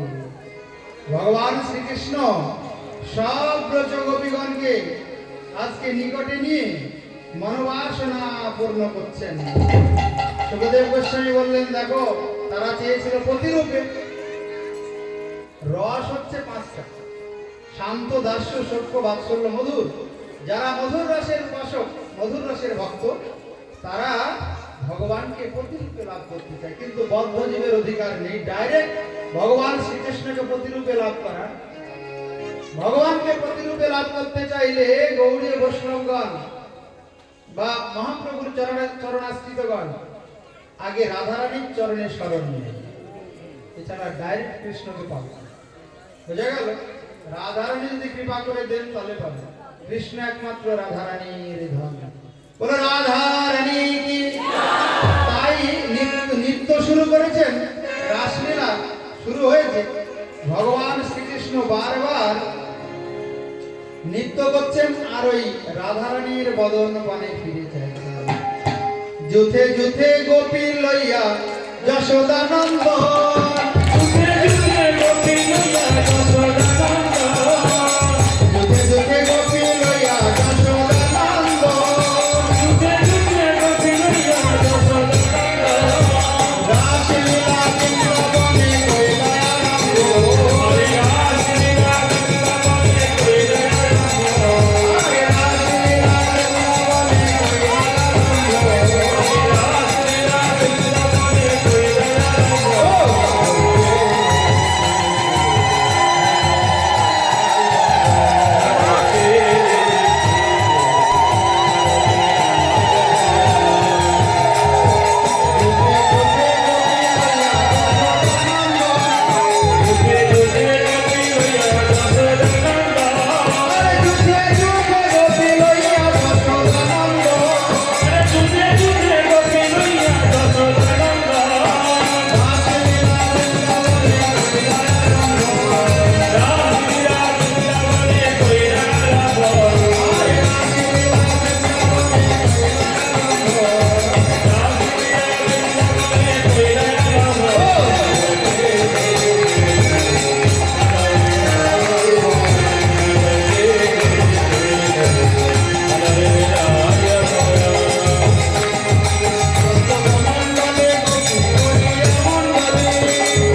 বললেন নাচের প্রতিযোগিতা হবে, দেখি কে কেমন ভালো নৃত্য করতে পারে। তো ব্রজগোপীগণ বললেন আগে শ্যাম তোমাকে নাচতে হবে। কেন? তোমার এক নাম হলো নটবর। তুমি যখন গোচারণে যাও তখনও নৃত্যের ভঙ্গিতে, কোনো সময় সোজা হয়ে দাঁড়াও না। তাহলে দেখি তুমি কেমন নাচতে পারো, আগে পরীক্ষা হোক। কিছু শর্ত আছে শ্যামসুন্দর, নৃত্যের প্রতিযোগিতায় শর্ত আছে। তুমি এইভাবে যদি নাচতে পারো তাহলে তোমাকে আমরা পুরস্কার দেব। কৃষ্ণ বলে কি পুরস্কারটা কি দেবে শুনি? পুরস্কার দেব আমাদের যে দাসী ওই রাধারানীকে দান করে দেব। আমরা উপহার স্বরূপ তোমাকে রাধারানীকে দেব। কিন্তু আগে শর্তগুলো শুনে নাও। তুমি যখন নাচবে তোমার নাম নিবে কণ্ঠমণ্ডল নুপুরের গড়ায়।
প্রতিযোগিতা শুধু একা একা তো হয় না।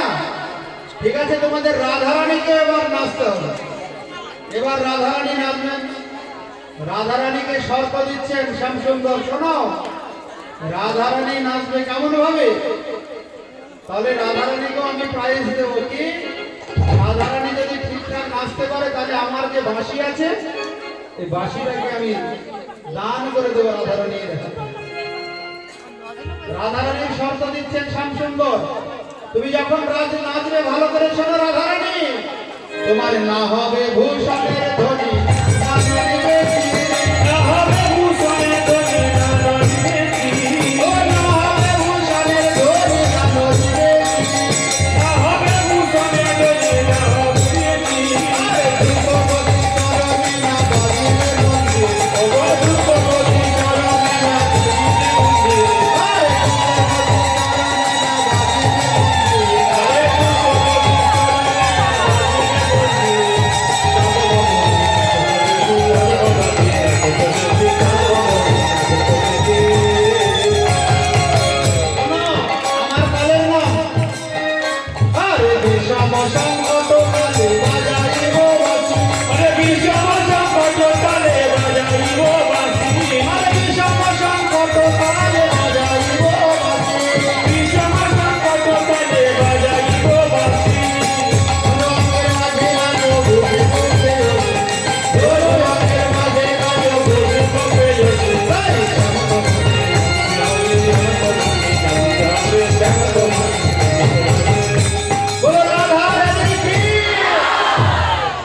তাই যেমন বলেন শ্যামনগর তেমনি রাজের রায়। যেমন বলে শ্যামনগর তেমনি রাজের রায়। যেমন বলেন শ্যামনগর তেমনি রাজের রায়। যেমন বলে শ্যামনগর তেমনি রাজের রায়। আর মুরলী আরে মুরলী গানে তারে দিতে চায়। আর মুরলী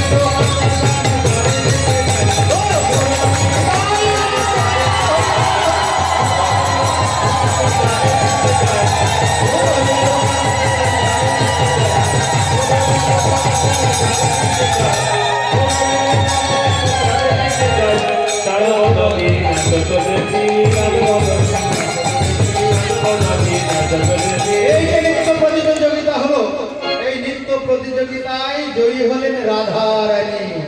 রাধা রানী কি সবাই বলেন রায়ের জয় নাগর হারিল। সবাই বলে রায়ের জয় নাগর হারিল। সবাই বলে রায়ের জয় নাগর হারিল। সবাই বলে রায়ের জয় নাগর হারিল।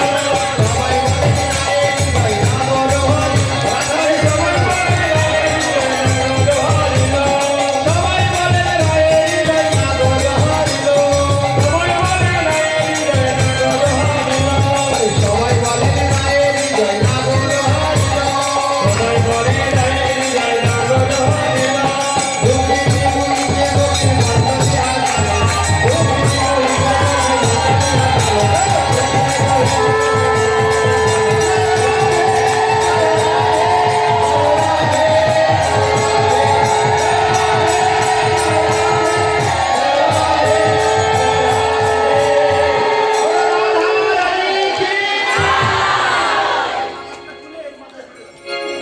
বলো রাধা রানী কি। সবাই বললেন রাধা রানীর জয় হয়েছে। এবার শ্যামসুন্দরকে তো ওই বাঁশিটা দিয়ে দিতে হবে। শ্যামসুন্দরকে তাহলে ওই বাঁশিটা দিয়ে দিতে হবে রাধা রানীকে। সখীগণ জোর করে রাধা রানীর শ্যামসুন্দরের হাত থেকে বাঁশিটা কেড়ে দিলেন। ওই বাঁশিটা নিয়ে এবার রাধা রানী চিন্তা করছেন,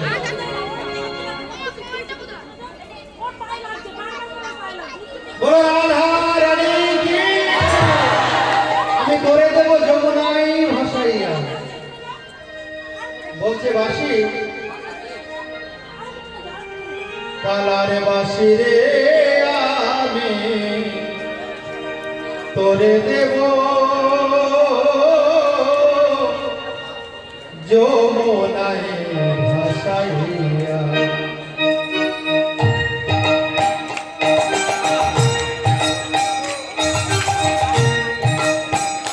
রাধারানী চিন্তা করছেন এই বাঁশির জন্য আমার সব শেষ হয়েছে। কালারে বাঁশি রে আমি তোরে দেব যমুনাই ভাসাইয়া। আমার এগুলো দুপুর গেল। ওই ফুল ফুল দুপুর গেল। ও বাঁশি রে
তোহার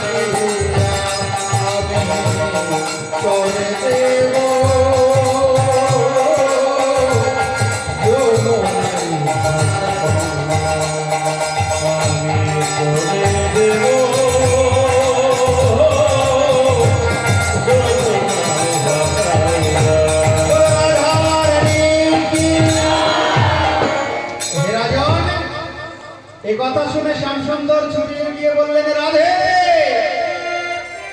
তুমি এই কাজটি করো না। আমার দুটো মাত্র ধন, এক ধেনু আর বেনু। ওই বেনুকে যদি তুমি যমুনায় ভাসিয়ে যাও রাধে, তাহলে কিন্তু আমি আর ধেনু চড়াতে পারবো না। আমি ধেনু নিয়ে গোঠে যাই আর বেনুর দ্বারা ওই ধেনু চড়াই। হে রাধে তুমি আমাকে বাসিটা ফিরিয়ে দাও। ভগবান শ্রীকৃষ্ণ রাধারানীর চরণ ধরলেন। স্মর বরল খণ্ডনম মম শিরসি মণ্ডনম দেহি পদ পল্লব উদার। স্মর বরল খণ্ডনম মম শিরসি মণ্ডনম দেহি পদ পল্লব উদার। রাধে এই তোমার চরণে শরণ নিলাম, তুমি আমার বাসিটি ফিরিয়ে দাও। রাধারানীর হৃদয় মনির মতো কোমল, নবনীত হৃদয়া বলা হয়। রাধারানী কৃপাময়ী করুণাময়ী কৃষ্ণের বাসি ফিরিয়ে দাও। বললেন, শোনো আজকে বাসি ফিরিয়ে দে। তোমার কাছে একটা শর্ত, একদিন তুমি কিন্তু আমাকে বাঁশি বাজনা শেখাবে। এই হলো বংশী শিক্ষা লীলা। ভগবান শ্রীকৃষ্ণ কথা দিয়েছিলেন, রাধে তোমাকে এই বাঁশি বাজানো আমি শিখিয়ে দেব। এইবার নৃত্য প্রতিযোগিতায় রাধারানী জয়ী হলেন। এখন চিন্তা করলেন, মনের বাসনা পূর্ণ হয়নি, আরেকটু নৃত্য করতে পারলে ভালো হয় যুগল।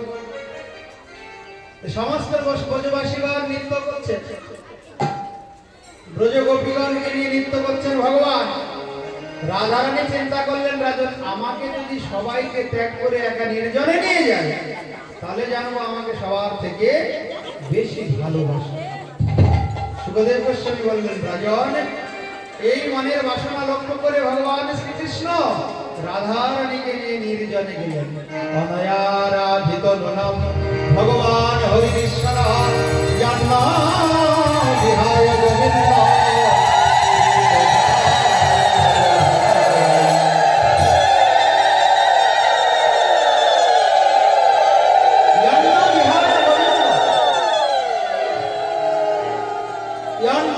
মানে আমাদের বহু বচন প্রয়োগ হয়েছে এখানে। তখন সমস্ত ব্রজগোপীগণ দেখছেন আমাদের ত্যাগ করে রাধারানীকে নিয়ে কৃষ্ণ একা নির্জন বনে গেলেন। কিছু দূর যাওয়ার পরে রাধারানী বলছেন, আমি আর চলতে পারছি না প্রাণনাথ, ন পারেয়হম চলিতম নয়মম যত্রতে মনা। আমি আর চলতে পারছি না। তো ভগবান বললেন, কি করতে হবে? বলে আমাকে একটু কাঁধে নাও, একটু কাঁধে নাও। ভগবান শ্রীকৃষ্ণ চিন্তা করলেন, বাবা একা পেয়েছে বলে একটু গর্ব হয়েছে। হ্যাঁ, সবাইকে ত্যাগ করে একা এনেছি, তো রাধারানীর আবার একটু গর্ব হয়েছে। তাহলে আমাকে তো সব থেকে বেশি ভালোবাসে। ভগবান শ্রীকৃষ্ণ বললেন, স্কন্ধে আরোহী হতাম, ওঠো। যেই রাধারানী স্কন্ধে উঠতে যাবে, সঙ্গে সঙ্গে ভগবান অন্তর্হিত হয়ে গেলেন। হরে কৃষ্ণচন্দ্র ভগবান অন্তর্হিত হয়ে গেলেন। রাধারানী হয়ে গেলেন পাগলিনী। পাগলিনীর মতো ঘুরছেন, বনে বনে ভ্রমণ করছেন আর বলছেন, দেখা দাও ও গো দয়াময়, দেখা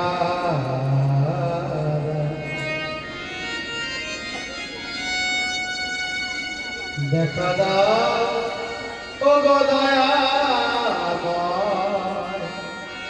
দেখা দয়াময়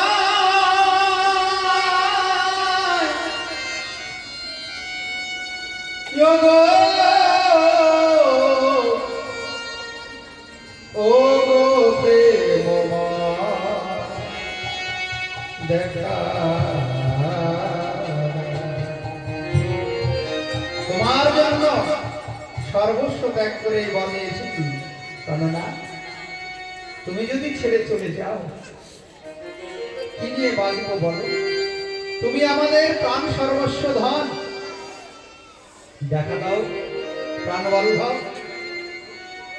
তুমি দেখা দাও, দেখা দাও। রাধারানী দেখেন চকিত নয়নে হরিণী চেয়ে আছে বনের মাঝে। হরিণীর কাছে গিয়ে বলে, ওগো হরিণী, তুমি কি এমন চকিত নয়নে চেয়ে আছো? তুমি কি আমাদের প্রাণনাথকে দেখেছো? না হলে এমন করে চেয়ে আছো কেন? আম্র বৃক্ষের নিকটে গিয়ে বলে, ওহে আম্র বৃক্ষ, ওহে বনজ বৃক্ষ, ওহে তুলসী, তোমরা কি আমার প্রাণ বল্লভকে দর্শন করেছো, দেখেছো? বলতে পারো কোথায় আমাদের প্রাণনাথ? ব্রজগোপীগণ অন্বেষণ করছেন, কোথায় গেল রাধারানী, যাই একটু দেখি। দেখে রাধারানী ধুলাই গড়াগড়ি দিচ্ছে। আর কতকাল গিরিধারীরা বলো আড়ালে আড়ালে রহরি। আর কতকাল গিরিধারীরা বলো রাধারানী। আর কতকাল গিরিধারীরা আড়ালে আড়ালে রহরি। বলো আর কতকাল গিরিধারীরা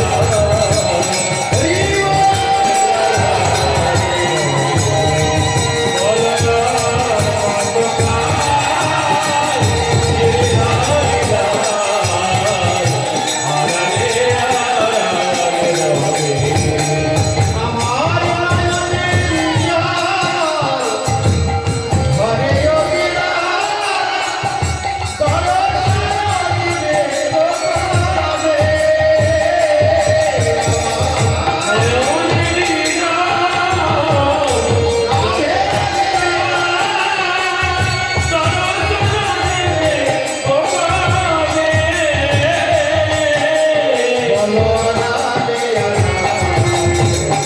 বলো আড়ালে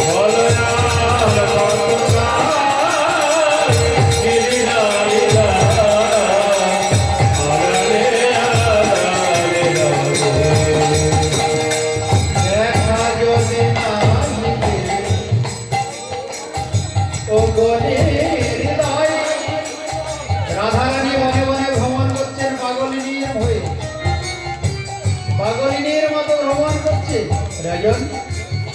আর বারবার শ্যামসুন্দরকে বলছেন, কেননা দেখা যদি নাহিবে ও গণের হৃদয়, আশা কেন দিয়েছিলে হরিয়া হৃদয়। দেখা যদি নাহিবে ও গরিদার, আশা কেন দিয়েছিলে বলিয়া হৃদয়। রাধার প্রাণে তোমার কামনা। রাধার প্রাণে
মীরা বললেন, ব্রজগোপীগণ বললেন, রাধে এমন ভাবে খুঁজে পাওয়া যাবে না তাকে। চল আমরা যমুনা পুলিনে গিয়ে তার নাম রূপ গুণ লীলা কীর্তন করি। সমস্ত ব্রজগোপীগণ মিলে রাজন তখনই যমুনা পুলিনে বালুকার তটে বালুকার উপরে বসে ভগবানের নাম রূপ গুণ লীলা কীর্তন করেছে। কারণ ভগবান কীর্তন বড় ভালোবাসে। এই হলো গোপী গীত। ব্রজগোপীগণ সবাই ভগবান শ্রীকৃষ্ণের নাম রূপ গুণ লীলা কীর্তন করেছে। ওই নাম রূপ গুণ লীলা যেভাবে ব্রজগোপীগণ কীর্তন করেছিলেন, সেইভাবে যদি কেউ নিত্য কীর্তন করে নিরোগ দিয়ে, ওই গোপীগীত কীর্তন করলে এক জন্মেই ভগবত দর্শন হয়ে যায়। ব্রজগোপীগণ কীর্তন করেছিলেন যমুনা পুলিনে। জয়তীতে ধিকাম জানমনা ব্রজ ত্রয়োতয়ী দিনা শাশ্বত প্রভু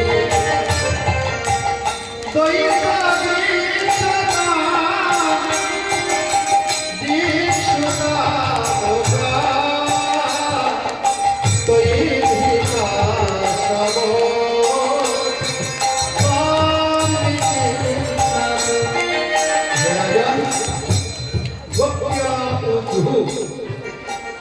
গোপীগণ বিরহাবেশে গান করতে লাগলেন, কৃষ্ণ বিরহে। তোরা ব্রজগোপীগণ বললেন, জয়তি দেওধিকাম জন্মনা ব্রজ। আমাদের এই গোপীগীতে আজকের হরিকথার বিশ্রাম প্রসঙ্গ। আজকে গোপীগীত কীর্তন করে হরিকথার বিশ্রাম হবে। এই গোপীগীতে 19টি শ্লোক আছে। এই 19টি শ্লোক যদি ব্যাখ্যা করা হয়, খুব অপূর্ব সিদ্ধান্ত কথা। ভগবানের নামের মহিমা, রূপের মহিমা, গুণের মহিমা, লীলা মহিমা। তো 19টা শ্লোক তো ব্যাখ্যা করা যাবে না। 19টি শ্লোক ব্যাখ্যা করতে গেলে রাত্রি 12টা বেজে যাবে, তাও হবে না। ভোরবেলা চলে আসবে, ভোর হয়ে যাবে। তাই আমরা আর 5 মিনিটে হরিকথা শেষ করবো। তাই এই গোপীগীতটা একটু কীর্তন করে আজকে হরিকথার বিশ্রাম হবে। এই গোপীগীত শ্রবণ করলেও মঙ্গল, শ্রবণ মঙ্গল। এই কথা রাধারানী নিজে বলছেন কবি। প্রথম শ্লোকটি একটু আস্বাদন হোক। ব্রজগোপীগণ বললেন, জয়তি দেওধিগণ, জয় হোক, জয় হোক, জয় হোক। হে শ্যামসুন্দর, তোমার জয় হোক। দেওধিগণ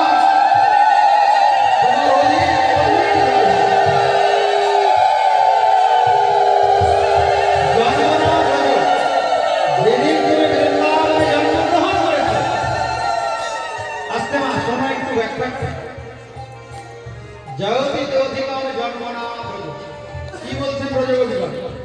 যেদিন তুমি বৃন্দাবনে জন্মগ্রহণ করেছ, শ্রয়ত ইন্দিরা শাশ্বদত্রহি, সেদিন থেকে ওই লক্ষ্মী দেবী বৃন্দাবনে নিরন্তর বিরাজ করেন। তাই বৃন্দাবনে কোনো অভাব নেই। দ্বৈত দৃষ্টতা। হে প্রাণনাথ, কে হলো কোমল সম্বোধন। কোমল সম্বোধনে শ্যামসুন্দরকে বলছেন ব্রজগোপীগণ, হে দ্বৈত দৃষ্টতাম, তুমি দেখা দাও। দ্বৈত দৃশ্যতাম দীক্ষুতাবকাহ তয়ি ভিতা সবস্তম বিচ্ছিন্নত। ওই তোমাকে দর্শন করার জন্য আমরা প্রাণ ধারণ করে আছি। না হলে প্রাণে বেঁচে থাকার আমাদের কোনো ইচ্ছাও নেই। ভগবানেরই যদি দর্শন না হতো এই মানব জন্ম, রাধারানী শিক্ষা দিচ্ছেন, এই মানব জন্ম লাভ করে যদি ভগবানের নাম কোনো কীর্তন শ্রবণ না হলো, ভক্ত সঙ্গ না হলো, সাধু সেবা না হলো, আহার নিদ্রা ভয়ময় ওই পশুর মতো বেঁচে কোনো লাভ আছে? শুধু খাওয়ার চিন্তা, ঘুমানোর চিন্তা, সন্তান লালন পালনের চিন্তা, কোনো লাভ নেই। তাই দীক্ষু তাও কাহা। তো তোমাকে দর্শন করার জন্য এই প্রাণ আমরা ধারণ করে আছি। হে প্রাণনাথ, তুমি দর্শন দাও। শরদোদাসরে সাধুজাত চারণীন্দ্রধর শ্রীমুষাদিতা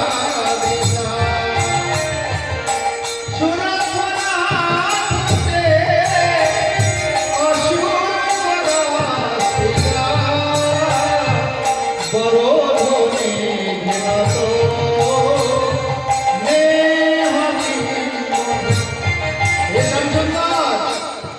তোমার ওই নয়নে নয়ন দিয়ে আমরা তোমার চরণে বিনামূল্যের দাসী হয়েছি। তোমার নয়ন এতই সুন্দর, শরৎকালে সরোবরে যে পদ্ম ফুল ফুটে থাকে তার মাঝে যে সৌন্দর্য প্রকাশ পায়, ওই মণিকর্ণিকার সৌন্দর্য হরণ করে তুমি ওই নয়নের হরণ করো।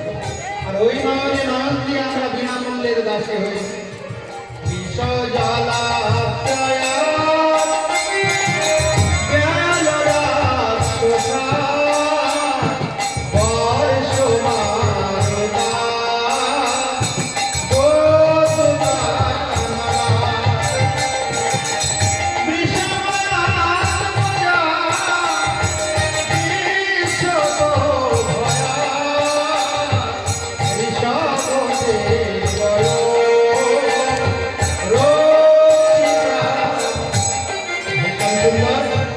আজ যদি আমাদেরকে দর্শন না দেয়, প্রশ্ন করছে আজকে যদি তুমি অদর্শন চলিত এমন কষ্ট দেবে, দুঃখ দেবে, তাহলে সেদিন বাঁচিয়েছিলে কেন? বিষ জলাপয়া, যেদিন আমরা ওই কালিয়াদহের জলে ঝাঁপ দিয়েছি তোমার অদর্শন, সেদিন বাঁচালে কেন?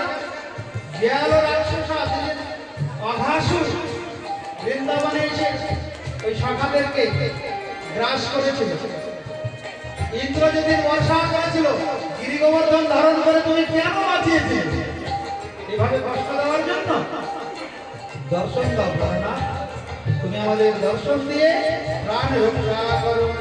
নকলু গোপিকা নন্দন ভবান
এই তব কথামৃত। রাধারানী বললেন তব কথামৃতম তপ্ত জীবন। হে শ্যাম সুন্দর, তোমার কথা অমৃতের সমান। এই জগতে যদি কেউ অমৃত পান করে স্বর্গের অমৃত, তাহলে অমর হয়ে যায়। আর তোমার কথা অমৃত পান করলে সে তো অমর হবে, আবার তোমার ধাম বলো বৃন্দাবনে যাবে। তাই তপ্ত জীবনম ত্রিকাব্দগ্ধ জীবের হৃদয় সুশীতল হয়ে যায়। পণ্ডিতগণ তোমার ওই জন্য কথার খুব প্রশংসা করেন। তোমার কথা পাপ নাশক, তোমার কথা শ্রবণ করলেই কর্মসাপহম, পাপ নষ্ট হয়ে যায়। আর শ্রবণ মঙ্গলম, শ্রবণ করলেই মঙ্গল হয়। এই গোপী গীত যে শ্রবণ করছেন মা, এই গোপী গীতের শ্রবণের ফল জন্ম জন্মান্তর অক্ষয় হয়ে থাকে। তাই ভূমি গৃহকৃতে রাধারানী বললেন, ভুরিদা জানাহা, যে তোমার কথা কীর্তন করে এ পৃথিবীতে সে হলো সব চাইতে বড় দাতা। যে আয়োজন করে, আরে আয়োজন না করলে কীর্তন করবে কি করে পাঠক? যে আয়োজন করে সে হলো সর্বশ্রেষ্ঠ দাতা। আর যারা ওই দাতাকে সহযোগিতা করে তারা হলো সর্বশ্রেষ্ঠ ভাগ্যবান ভাগ্যবতী। নিতাই গৌর প্রেমানন্দে হরি হরি।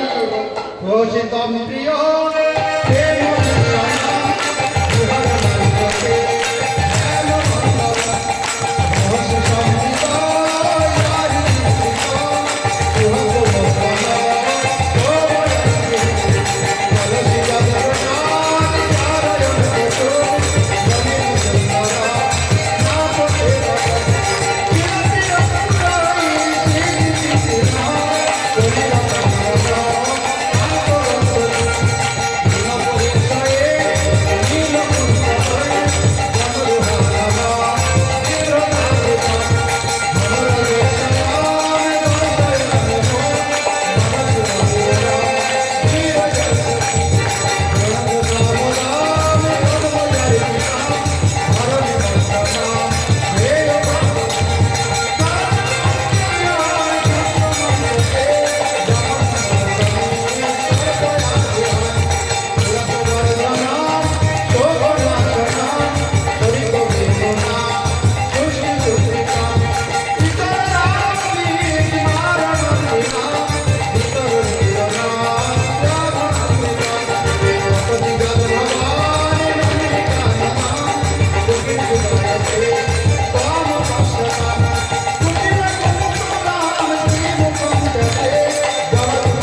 শেষের শ্লোকটা একটু শুনুন, এক্ষুনি শেষ হয়ে যাবে।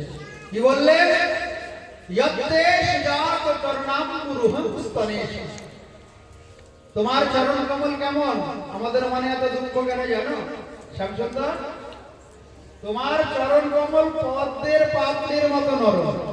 ইয়ত্তে সুজাত, কেবলে পদ্ম ফুল ফুটলে, যে পদ্ম ফুল কেবলে ফুটেছে সেই পদ্ম ফুলের পাপড়ি যত কোমল, তোমার চরণ কমল তেমন। ওই চরণ কমল আমরা বক্ষে ধারণ করতে ভয় পাই। দেখুন ব্রজগোপী কাকে বলে? কেন শ্যামসুন্দর? কারণ তোমার ওই চরণ তো পদ্মের পাপড়ির মতো কোমল, আমাদের বক্ষ তো কঠিন পাষাণ বক্ষ, তাই বক্ষে ধারণ করতে ভয় পাই। কেননা আর ওই কোমল চরণে তুমি বৃন্দাবনে ভ্রমণ করো, কণ্ঠকাকীর্ণ পথে আমাদের হৃদয়ে কত ব্যথা লাগে, আমাদের কত কষ্ট হয়। ভীতাহা সময় প্রিয় যদি মহিবর্গ দেশে এনা কবি অটতি, মানে তুমি বিচারণ করো, বৃন্দাবনে ভ্রমণ করো। ব্যথতে নকিঞ্চি পূর্বা দেবীর ভবতি ধীর ভবদায়ু শ্যামসুন্দর কৃপা করো, দর্শন দাও প্রাণনাথ, দর্শন দাও। সুখদেব গোস্বামী বললেন, রাজন ব্রজগোপীগণ যখন এইরকম ভাবে ক্রন্দন করছে, তার নাম রূপ গুণ লীলা কীর্তন করছেন, তখন ভগবান আর থাকতে পারলেন না। তাসাম আবিরভিক শৌরি স্ময়মান মুখা সম্পজ পীতাম্বর ধর শ্রগ্বী সাক্ষাৎ মর্মথ মর্মথ। এই পীতাম্বরটিকে ক্ষমার ভঙ্গিতে ধরে ভগবান শ্রীকৃষ্ণ ব্রজগোপীদের মাঝে এসে উপস্থিত হলেন। শুরু হলো বাগযুদ্ধ। ব্রজগোপীগণ বললেন, জানো অকৃতজ্ঞ গুরুদ্রোহী কাকে বলে? হ্যাঁ, তোমার জন্য আমরা সর্বস্ব ত্যাগ করলাম, তুমি আমাদের ছেড়ে চলে গেলে। ভগবান শ্রীকৃষ্ণ বললেন, দেখো রাধে, দেখো ব্রজগোপীগণ, তোমাদের ঋণ আমি কোনোদিন শোধ করতে পারবো না। আমি যদি ব্রহ্মার সময় সমান আয়ু লাভ করি, তোমাদের ঋণ আমি কোনোদিন শোধ করতে পারবো না। নপার অহম নিরবচ্ছ সংযুজান সসাধু কীর্তন নিবুধায় শ্রাপিবহ ইয়া মা ভজন্দুর জরকেহ শৃঙ্খলা সংবৃষ্ট তদ্ব প্রতিজাত সাধু। যে গৃহশৃঙ্খল থেকে মুক্ত হওয়া কঠিন, সেই গৃহশৃঙ্খল থেকে মুক্ত হয়ে তোমরা আমার চরণে এলে, আমার চরণে শরণ নিলে, আর আমি তোমাদের ত্যাগ করে চলে গেলাম। আমি বড় অপরাধ করেছি, ভুল করেছি, আমি তোমাদের কাছে ক্ষমা চাই। ব্রজগোপীগণ ক্ষমা করে দিলেন, রাধারানীর সঙ্গে যুগল মিলন হয়ে গেল।